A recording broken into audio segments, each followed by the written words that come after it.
Welcome to the Plane Hoppers Guild.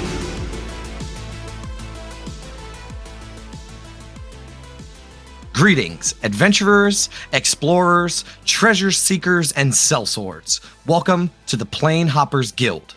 I am Dungeon Lord Jay. And I'm Journeyman Eric. And we're going to talk about D&D. This is our second time recording this intro because the first time You don't need to know that. our internet got messed up. But we're here now, and I thought that it would be smart for us to talk about like who we are and our experience with D&D. So I can go first. I am Dungeon Lord Jay. I've been a dungeon master specifically for 9 years probably. I have a YouTube channel. I'm starting to record a professionally produced actual play podcast, and yeah, that's me. What about you, Eric? I am Journeyman Eric, or just Eric. I am new to TTRPGs as a whole. I just started playing earlier this year, and Jay is actually my very first person I've really played Dungeons and Dragons with. Yeah, so I thought it would be interesting. I thought it would be interesting if you tell everybody about how we met. I replied to a Reddit post. Jay posted, it was on LFG looking for groups, and I just said, hey, this sounds pretty interesting. I'm a new player, I've never played before, and he said, yeah, come on. So the first time that I ever spoke with Eric, I knew immediately that he was going to be a very extremely talented Dungeons and Dragons player. You have more confidence in me than me, but well, we're gonna work on that. We're gonna fix that because what was your, how did we get around to your character idea? I don't remember. Oh, because that's really what got me. I think it was in the very first time we talked, and you had asked if I had any experience in like any sort of like role play games, whatever. I said, oh yeah, when I was in like middle school, I used to play like role play on Half-Life 2 servers. I'm like, okay. The character idea for Edra, the dwarf Edra, monk, that's right. that came from a real life family in the Soviet Union who fled into the forest during like the Stalinist purges in the 30s and just fucking returned to like prehistoric, pre-metalworking survival. Like they didn't have tools or anything. They just survived like our ancestors did. So that's kind of where this came from, was like a real life event. And I had just speaking with you about just your character ideas and having no experience with D&D whatsoever, like not even like a really passing sort of knowledge of the classes, right? No, nothing. I mean, I'd watched like D&D funny moments and like D&D memes, and that was pretty much my experience with Dungeons and Dragons up until then. And you immediately just like started spewing out just amazing ideas. So I was very impressed with your creativity. Yeah, that's kind of, I would say that's one part of D&D that I was really glad kind of came true, because in my mind, I was really excited to try, because it was an opportunity to kind of try all these cool character ideas. Like, oh man, wouldn't it be cool if like there's this, like ancient race of aliens who are like really cool swordsmen and they fought, these evil things. Like all of those ideas you get in your head sometimes, like this would be cool to try out. You can actually try these out. It's true. It's true. Yeah. That is one of my favorite things about D&D as well. But that sort of bleeds into why we wanted to make this podcast, right? Yeah, it's kind of, at least to me, it's almost like a peek into how a real professional and a newbie kind of bounce ideas off of each other and how they learn from each other, and sort of this creative process we've got going. Absolutely. And you're a blossoming DM now as well. Yeah, we are How many sessions have you run? 10, I think. It's been about 10. You're we're fantastic. we're going through Dungeon of Mad Mage. We're going to be starting up Curse of Strahd pretty soon, and I am really looking forward to it. Yeah, and that's sort of that was sort of why I wanted to make this podcast, is because I do have a lot of experience and you have not as much, but you are just so creative, and I think we could bounce off of each other really well. And I think that this is a sort of good resource, for someone to listen to, that can, sort of get an experienced person's, because sometimes I'm beholden to the book just because it's classic. This is the way I've been doing it forever. And you have all these new flashy ideas, and just to get those mixed together is a great podcast, in my opinion. I would listen to it. Yeah. And on the flip side of things, I have all of these things like, oh, wouldn't it be cool if, they could play this, and this class, and you can say, oh, well, this already exists. This is a Right. species already in the book. You can pull this into your game easy peasy. Absolutely. Well, I'm really excited to get into this. It's gonna be a lot of fun. Heck yeah. I am pumped. Well, I mean, if you're ready, we can just dive right into it. Are you ready? Yeah, let's go, dude. Okay, so we're gonna split up our podcast into segments, and the first segment is a topic that I bring to the table, and today I wanted to sort of discuss something that is essential to D&D, and that is the 3 pillars of play. So I want to ask Eric, do you know what the 3 pillars of play are? Not off the top of my head, to be honest. Well, I've heard the term. It's good that we're talking about it. So there are the 3 pillars of play, and they exist as a sort of concept that every good game of D&D should have, right? Whether that be over the course of an entire campaign or just a single session. Every D&D game should have all 3 pillars of play. Now, if you don't have all 3 in one session, it's fine, but a really great D&D game, a good session, has all 3. And they are social / roleplay. So roleplay or social is the first pillar. The second pillar is combat. And the third pillar is exploration. Those are the 3 core sort of aspects of D&D that the system supports.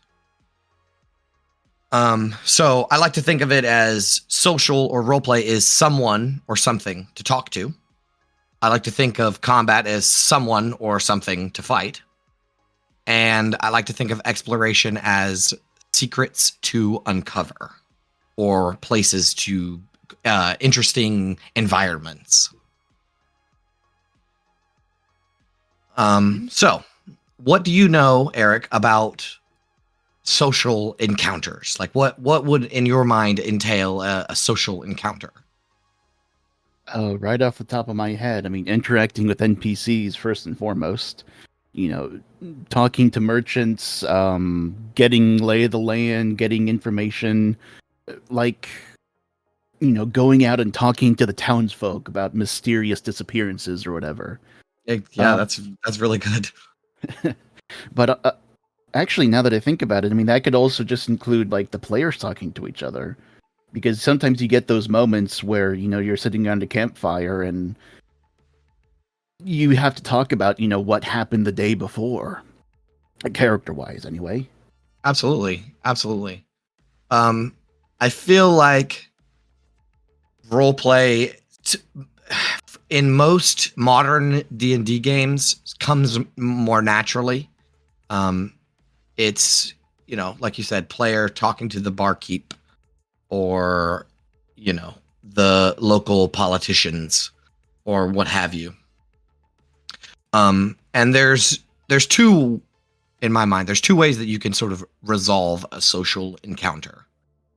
You can role play it out, which is what I generally do, where the character says, "Oh, I wanna barter with the merchant," and I'll say, "Okay, how do you do that? What do you say?" Right, and try to get the players more into their characters, into the role play itself. But if you're pressed for time or you don't really care about this scene, you sort of want to move them along to the next thing, you could just solve it with a die roll. Make a persuasion check. Now, here's a question, actually, now that I think about it. Mhm. If you need to make checks, persuasion, deception, intimidation, Sure. do you roll those die before or after the quote-unquote role play? I generally do it after the role play, but that's a good question. It could go either way.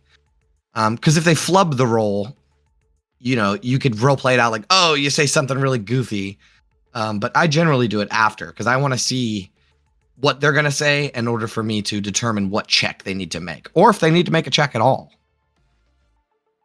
Oh, that's a very good point. Because, I mean, if they bring up, obvious facts or anything, they shouldn't have to roll a check for like, oh yeah, we have evidence that you were in the manor at this time. You shouldn't have to persuade them to Believe you know. you. Yeah. I generally use checks like that. If they have all the information, I'll usually do something like a persuasion check to see how well it goes over. Right? Like, how well does this person react to what you're saying? I see. But the next pillar that we can talk about is combat, the most extensive of all of them. And definitely one of the trickiest pillars, I would say, at least from a dungeon master perspective. I think that combat is the easiest to incorporate into a session. Basically, half of the crap on the character sheet is designed for combat. All of your character abilities, almost all of them, are for fighting monsters. D&D is primarily a monster fighting game. That's interesting, because honestly, I would have gone the other way, that, at least for me, as a new dungeon master, I am far more worried about combat encounters than exploration or roleplay. What do you mean by that? I mean, I spend more time thinking about or planning or researching monster encounters because, well, I should preface this by saying the current campaign I'm running, the Dungeon of the Mad Mage, I am homebrewing a lot of it. I am actually planning out most of these combat encounters myself. Right. I'm not just pulling from a pre-made campaign. So that might be part of it. Well, I think regardless, that goes more into like balancing combats, which we will talk about today. But I think the fact that you are fighting is going to happen regardless. Like, if you go into a tomb, there's undead. Oh yeah. You know what I mean? If you go into a dungeon, there's going to be monsters. It's part of the game. It's part of the aspects of the game. So I think that combat is maybe not as easy to adjudicate and run, but it is the easiest to incorporate. True. It is the most fleshed out. I'm thinking of how to say this. It is probably the most well-defined part of this game. Oh, yes, for sure. That is a good way to put it. But speaking of which, exploration, in my opinion, is the least understood. It's harder to adjudicate whether or not you're exploring. So I like to lay out exploration under, instead of saying exploration, discovery. is the word I like to use for exploration. And exploration can include dungeon crawling, so just your common run-of-the-mill dungeon crawl. It could include hex crawling, over a big landscape, random encounters, mysterious locations. It's also a place for like food and resource management. Exploration is that aspect of the game is like food management and resource management. Encumbrance kind of fits into exploration, and even sometimes puzzles. I think puzzles could also be social if you play it the right way. Like a riddle is a puzzle, but could be resolved socially. But a actual puzzle where you move blocks onto, pressure plates. That's in my opinion, that feels like exploration. Yeah, kind of the traps and tricks of an abandoned dungeon, a la Skyrim. Exactly. I would say, for me personally, exploration can be really where you see a lot of the world getting fleshed out, where you can sort of pick it because, okay, everyone talks to the tavern owner and he can, information dump about what's happening in the world, but being able to stumble across, these little scenes or walking into a room and being able to explain, it looks like this happened and, something mysterious occurred. I think that's a really, really cool part of D&D. And a lot of people, honestly, they don't give it as much emphasis, especially in the books. I noticed in Dungeons of the Mad Mage, there are a lot of sections where it's just an empty room. Yeah. Like nothing is laid out. And that could be cooler. Yeah. So I also think, I have a player, Brendan, you're familiar.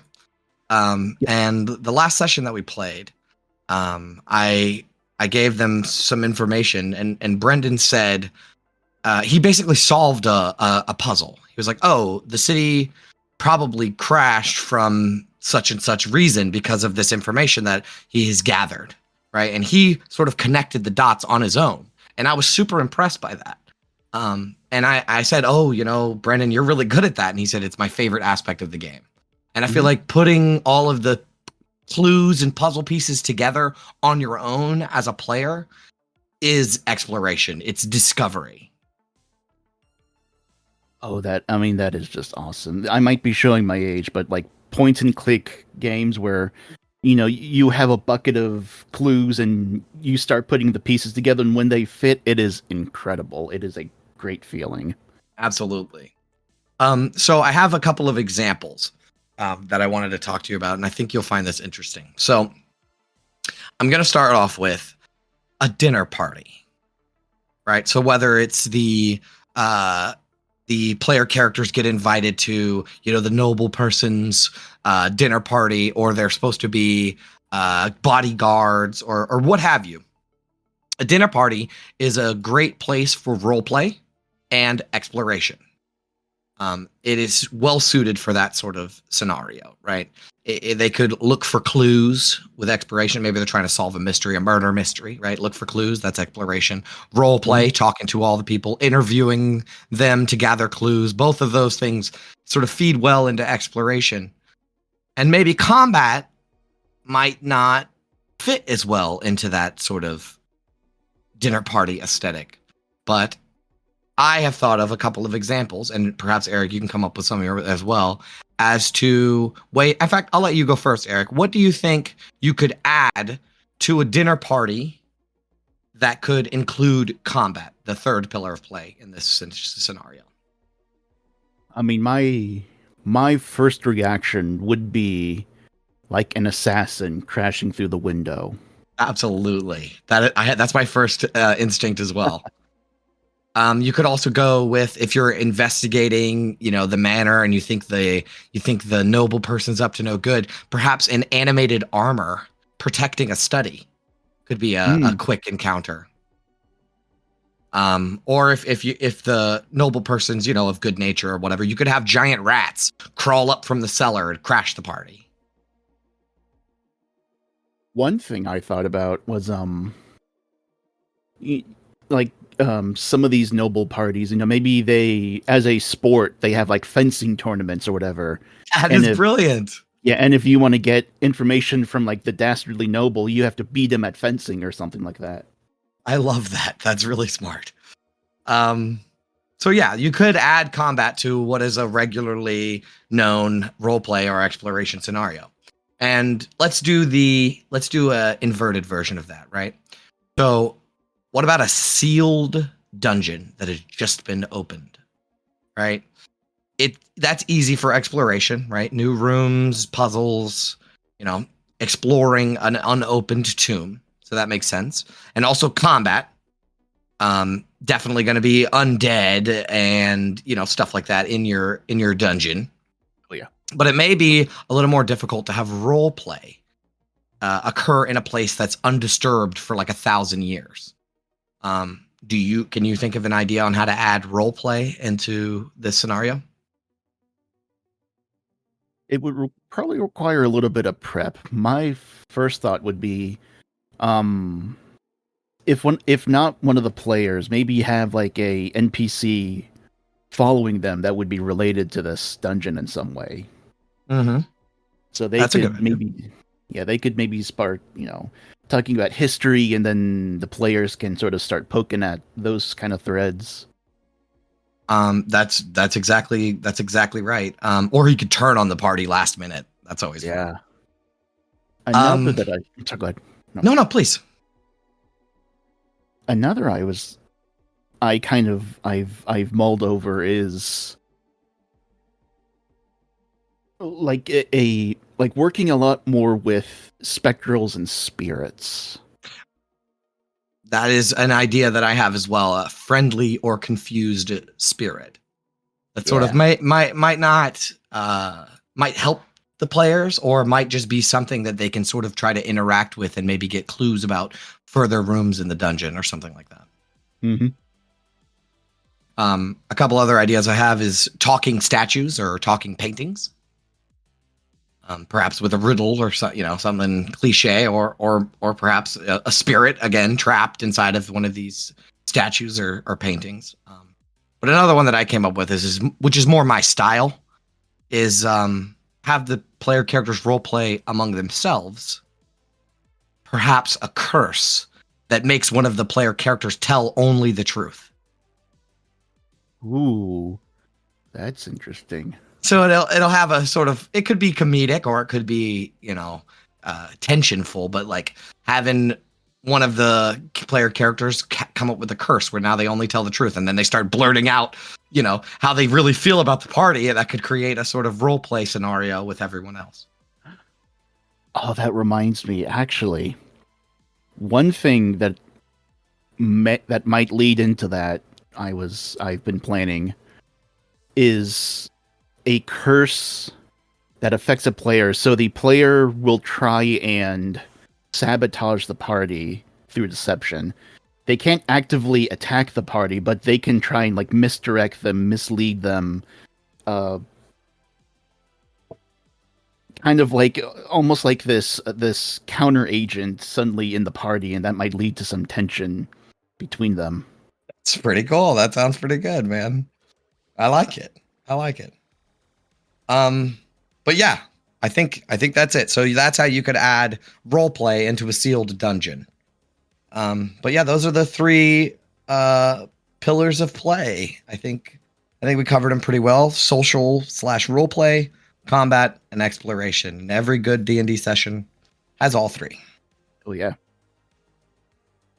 awesome, absolutely. Do you want to move on to our next segment?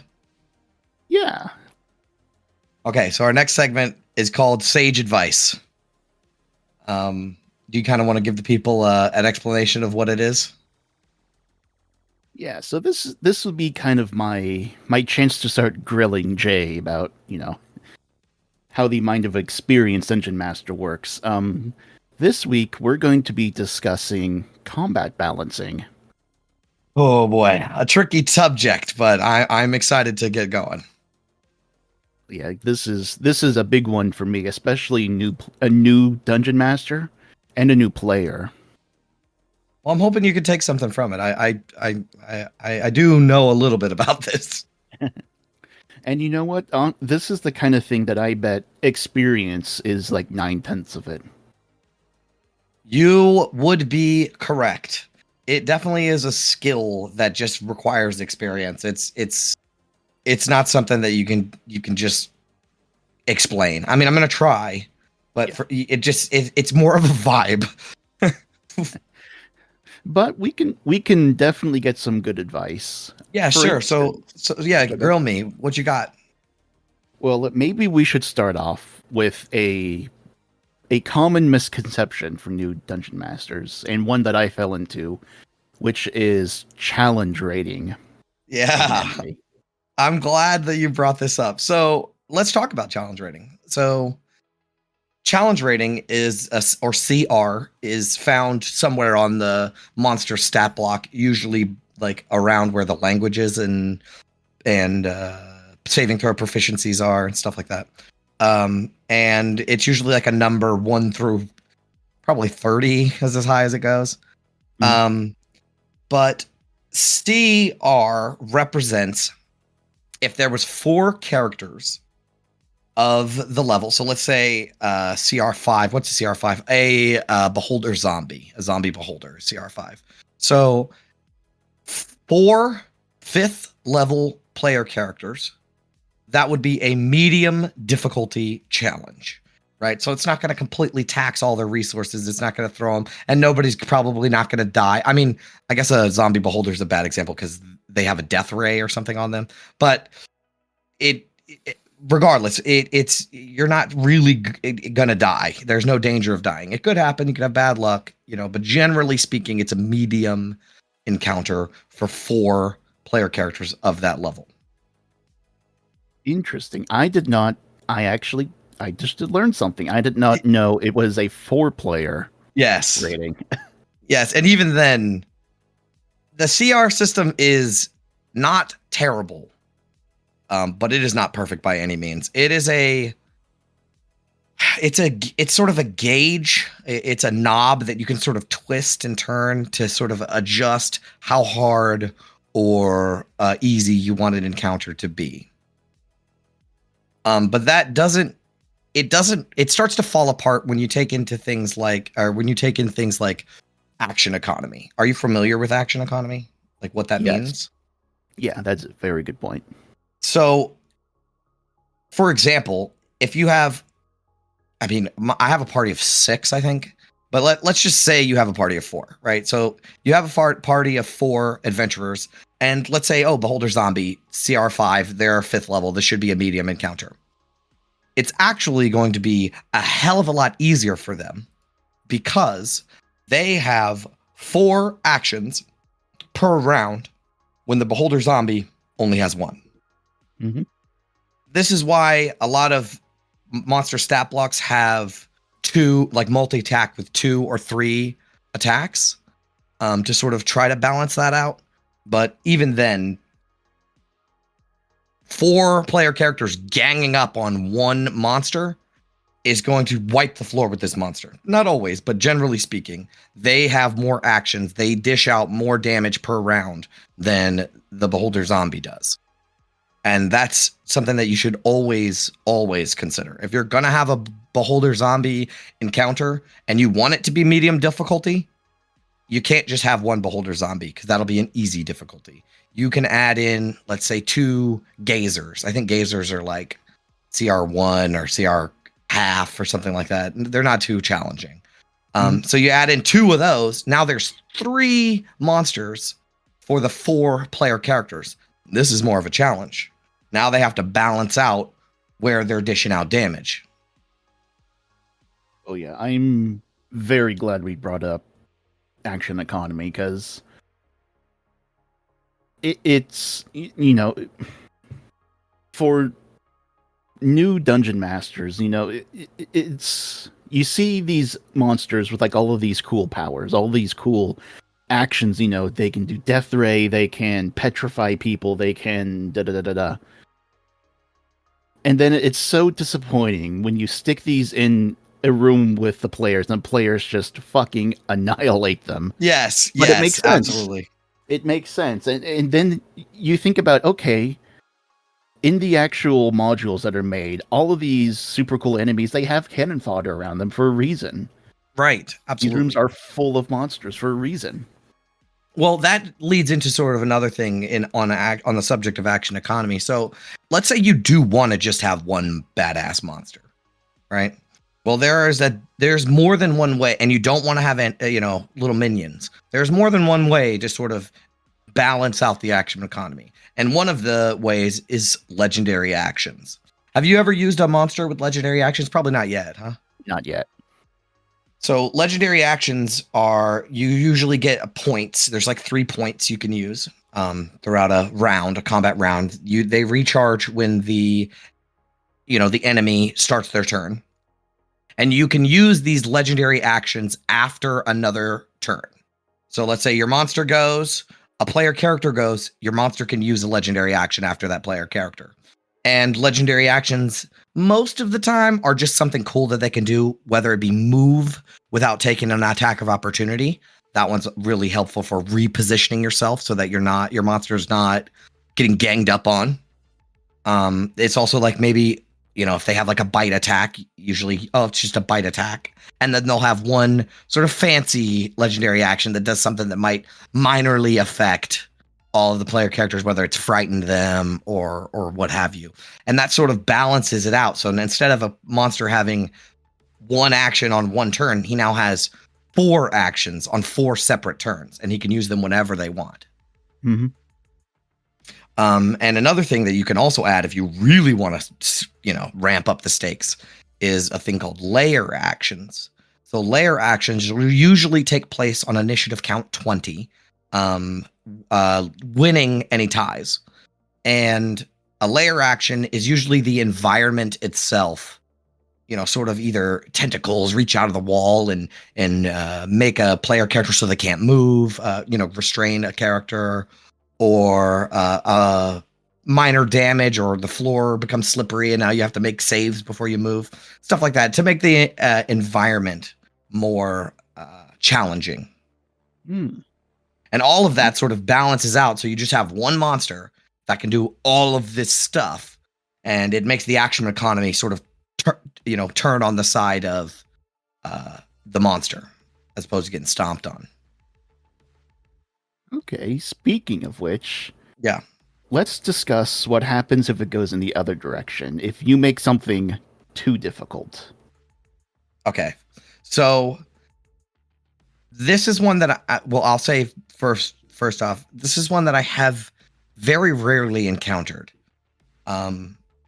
Just because 5e characters are extremely strong, especially if they've been getting magic items and potions and, stuff along the way of the adventure, or they're well informed about what this monster can do.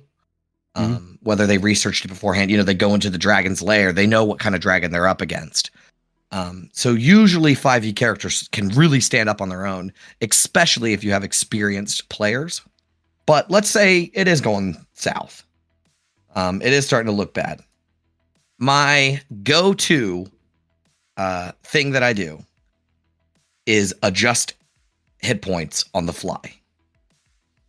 I don't tell any of my players this, but I do regularly adjust hit points on the fly, whether or not this combat is going better or worse than I expected.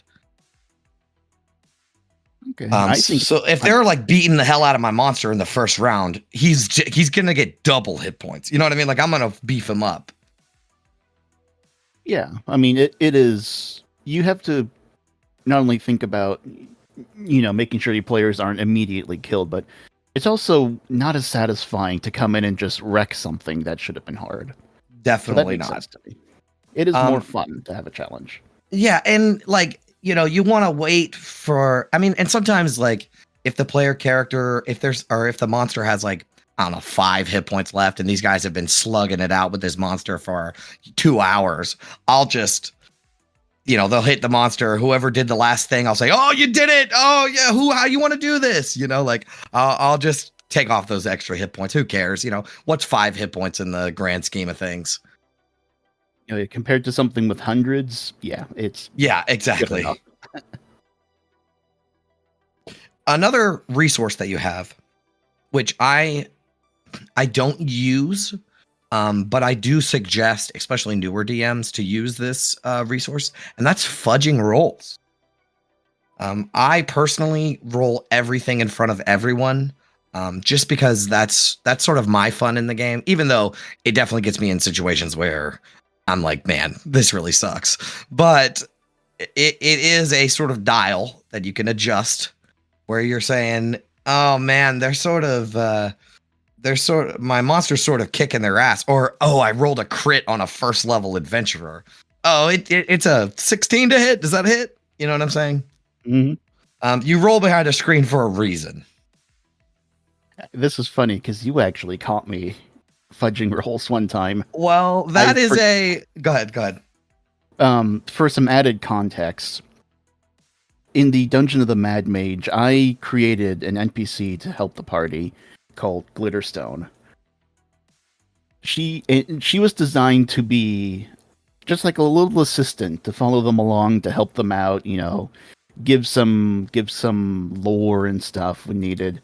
I didn't want her to actually like outshine the party in terms of killing anything. And the problem was I made her a rogue and she became really good at killing stuff with her crossbow. Right. And I forgot to set her rolls to be GM only. Well, that's okay. Mistakes happen. But we have adjudicated that. Right? We have turned her into a sidekick. Because so good. It's just, that's something else. You don't be afraid to be like, this was a mistake. Let's dial this back a little bit. Yeah, and I was about to say it became a fantastic learning opportunity because I had no idea sidekicks existed, and it's perfect for exactly what I wanted. Just a little helper to follow along the main party and let them be the stars.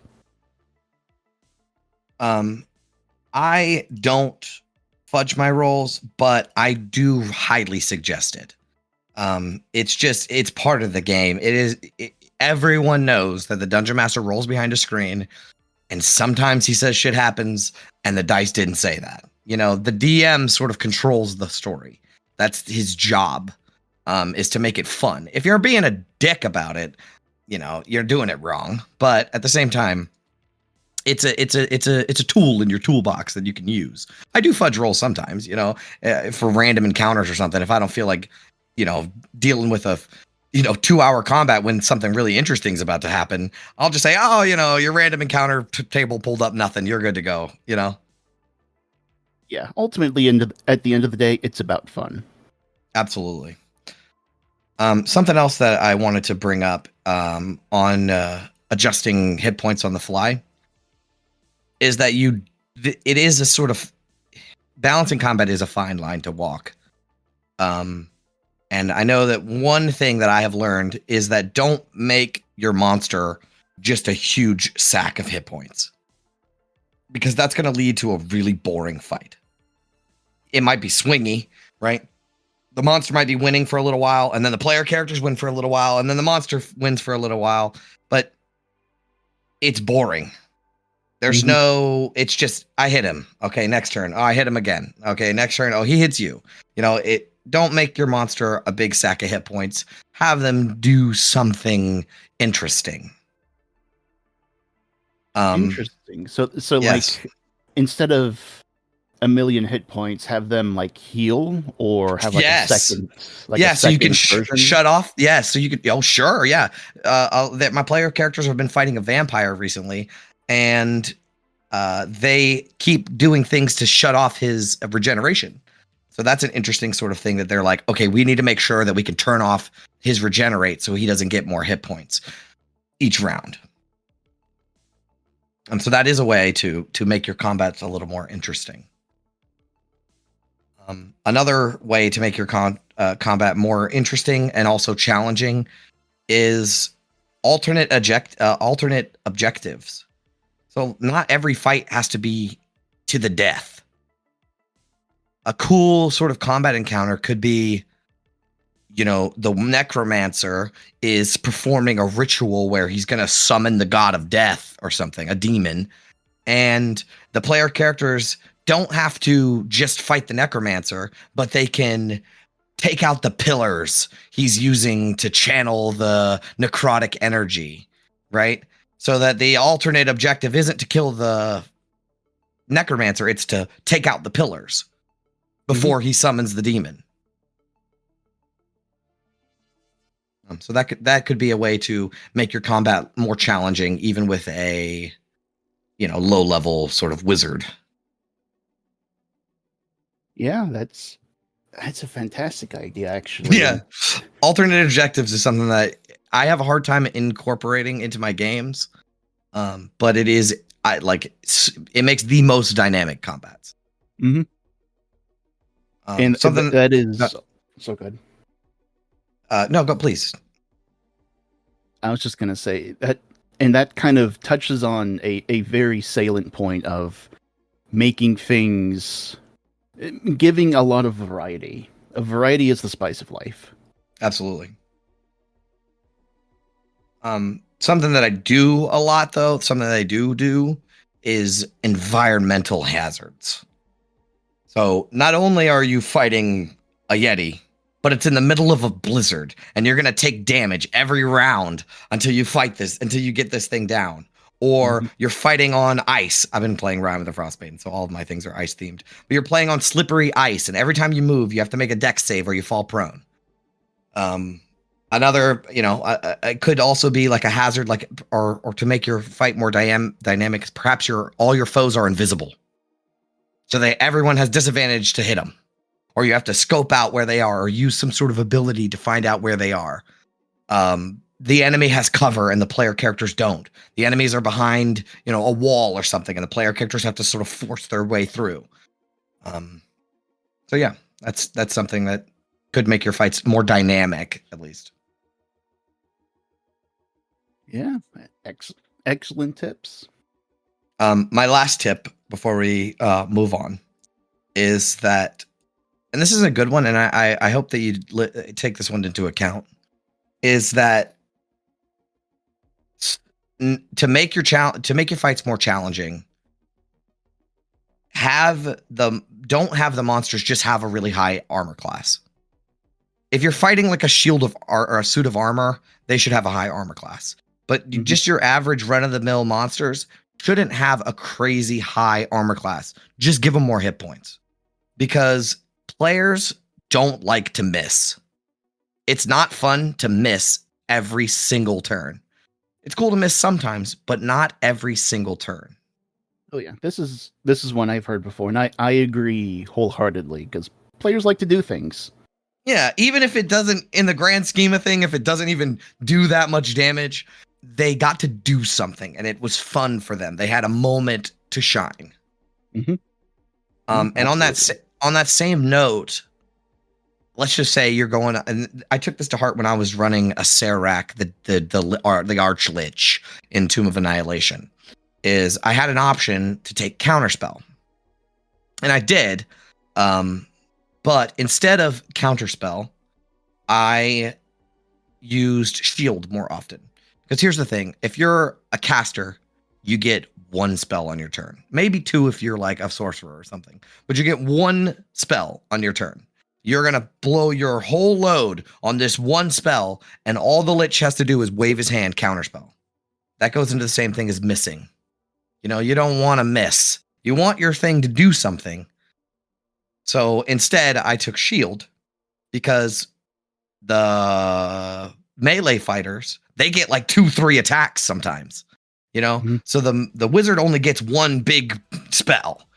So don't take Counterspell unless you need it, like if it's a polymorph or something. If it's save or suck, take Counterspell. But if it's just a damage spell, just eat the damage, give them more hit points, and take Shield instead.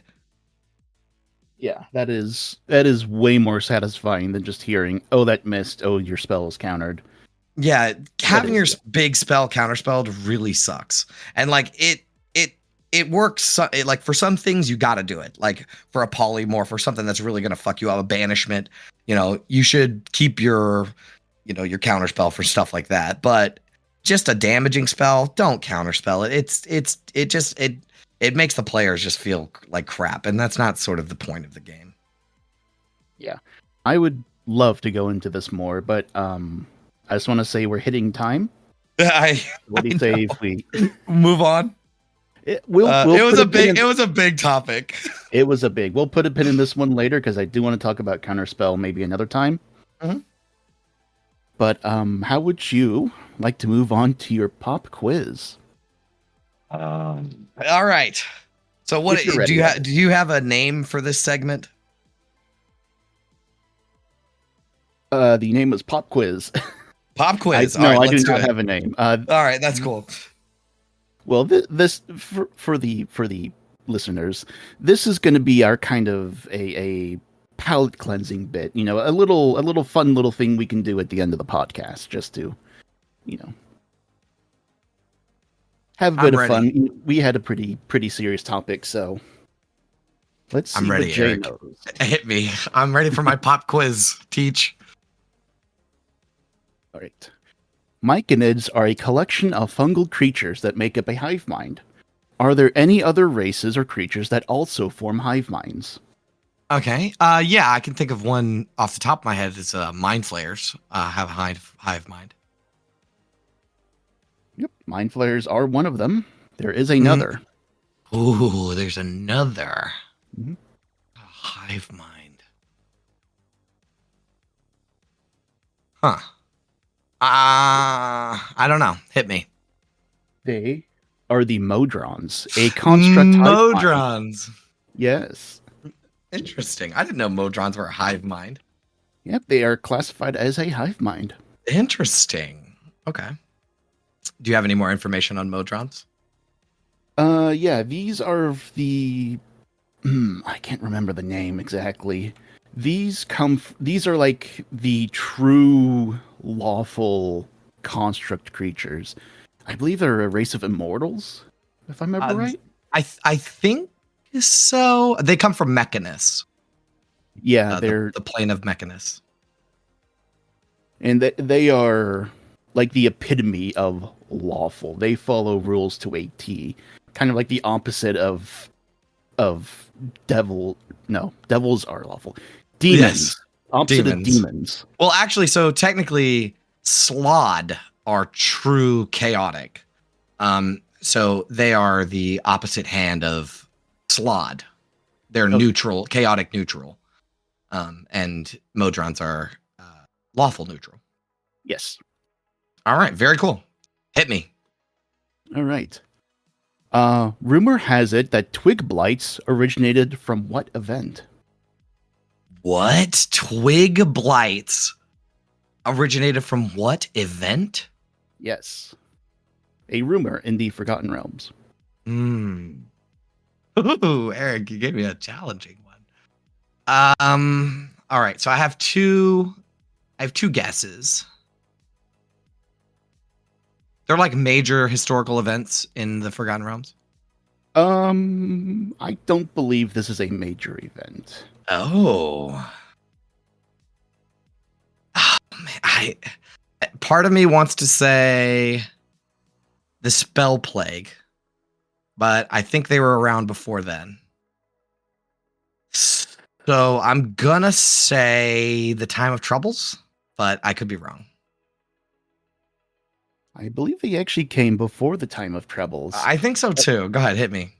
According to legend, the very first twig blights were spawned from from a stake of wood that pierced the heart of a dreaded vampire, Gulthius of Nightfang Spire. What the fuck? That's crazy. That's really cool. That makes sense. I can see that. Yeah, like I wouldn't have thought a vampire. That's cool. Yeah, like almost vampire. I know they're not vampire spawn. That's a thing, but from vampires, that's really cool. That is really cool. For twig blight, like nobody thinks about twig blights. I was thinking something with a druid, perhaps, but yeah, that's cool. I believe the first one was raised by an evil druid. Need to look into that. Let's see. Ooh, here's a good one. What language is made up of roughly 50% spoken elements and 50% smells? Smells? Oh my Smells. god. Oh, Soren. Soren. Is it Soren? No, hold on. It's whatever Dragonbait speaks. No, I think it is Soren. But that's not. That's all smells. Hold on. Let me think. Don't tell me. Don't tell me. Smells. What creatures smell?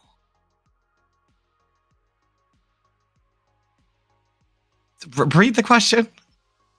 What language is made up of roughly 50% spoken elements and 50% smells? It's not a core language, right? No, definitely not.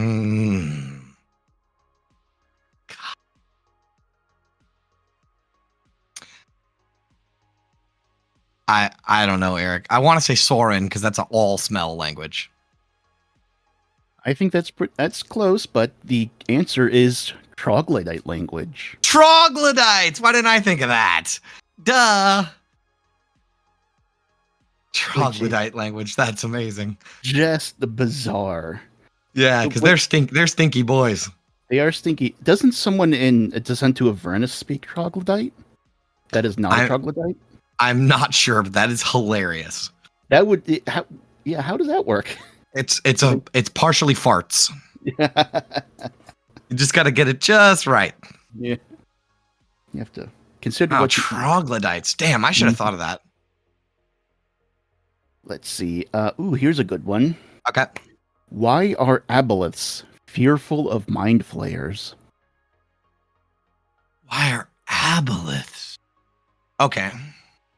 So I'm going to tell you what I know about aboleths, and maybe this will answer the question. So I know that aboleths are an ancient race of beings. They've been around since the dawn of time. Mm-hmm. And they are known for enslaving people, like some mind controlling people, or inhabitants of the Underdark. Why are they fearful of them? Are they more powerful than mind flayers? Can they control an elder brain? That's my guess. It's more of an esoteric answer than a. I love that. All right, hit me. The answer is aboleths are creatures that existed before the gods, and they also pass on a perfect copy of their memories to their offspring. Every aboleth remembers all of history with perfect clarity. They fear mind flayers because they do not remember where mind flayers came from. Oh, that's cool. Dude, that's a nice piece of lore. So I believe the working theory is mind flayers are actually from the future. Yes, I mean it's up for debate where mind flayers come from, but yes, I can definitely see that being the answer. I mean, I did know about aboleths, but yes, that makes perfect sense that they don't know where they came from. Yeah, that's cool. All right, I think we have time for one or two more. Sure, let's hit me. Let's do some fun ones. This CR0 beast has 0 actions, which makes it a common choice for polymorphing enemies into. Oh boy! Oh man! It's gotta be. It's not gonna be like a rat or a rabbit or something that has like a teeth or feet. I'm gonna say some sort of insect, like a butterfly or a moth or ant, something like that. Butterfly is a good answer, but the one that I have is frog. Frogs have no action. What? No way. Nope, they have 0 actions. That is crazy. Yeah, that makes sense. The witch polymorphed you into a frog. Yeah, that sounds about right. Wow, I didn't know they had 0 actions. I guess, yeah, what the fuck is a frog gonna do? Yeah. That's a good one. Have like a tongue attack or something, but no. No, nothing. Yeah. Wow. All right. Last one. In D&D 5e, which is physically stronger, a polar bear, or a killer whale? Oh.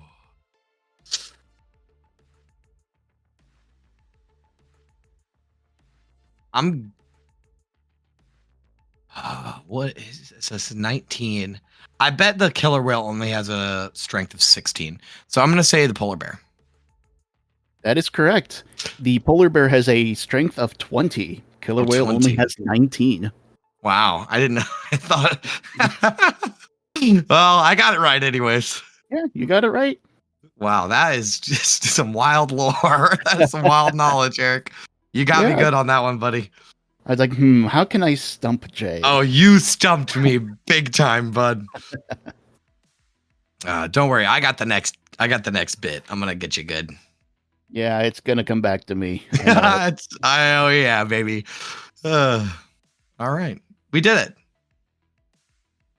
Yep, and that is almost an hour already. Yeah, don't worry. Our other episodes will be shorter. But before we sign off, we should sign off first, probably. Yeah. And then I'll do it. All right. Well, I've been Dungeon Lord Jay. And I've been Journeyman Eric. And we're going to end today with a tip from the Plane Hoppers Guild Handbook. Tip number 81. Sometimes a chest is just a chest, but don't bet on it. Bye, everybody. Bye, y'all.